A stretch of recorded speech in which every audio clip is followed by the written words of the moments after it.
আসসালামু আলাইকুম রহমতুল্লাহি ওবারাকাতু।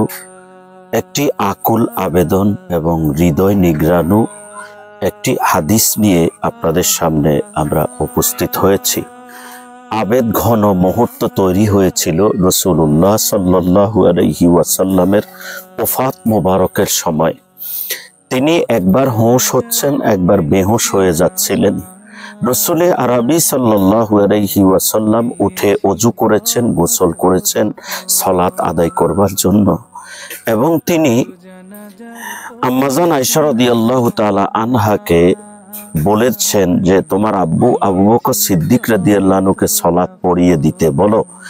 এবং তিনি এক পর্যায়ে হুজরা মোবারকের কাছে এসে দাঁড়ালেন। মসজিদে নববীর নামাজের কাতার সারিবদ্ধতা দেখে তিনি অশ্রুসিক্ত নয়নে মসজিদে নববীর দিকে তিনি তাকিয়ে থাকলেন। আম্মাজান আয়েশা রাদিয়াল্লাহু তাআলা আনহা জিজ্ঞেস করলেন, কেন আপনি কাঁদছেন? আল্লাহর নবী সাল্লাল্লাহু আলাইহি সাল্লাম বলেন যে এই সালাত যতদিন আমার উম্মত কায়েম এবং দায়েম রাখবে তারা ধ্বংস হবে না।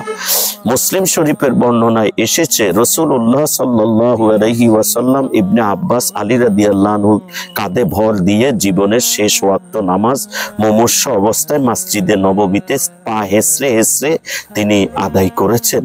এটাই আমাদের জন্য শিক্ষা। আসুন সালাত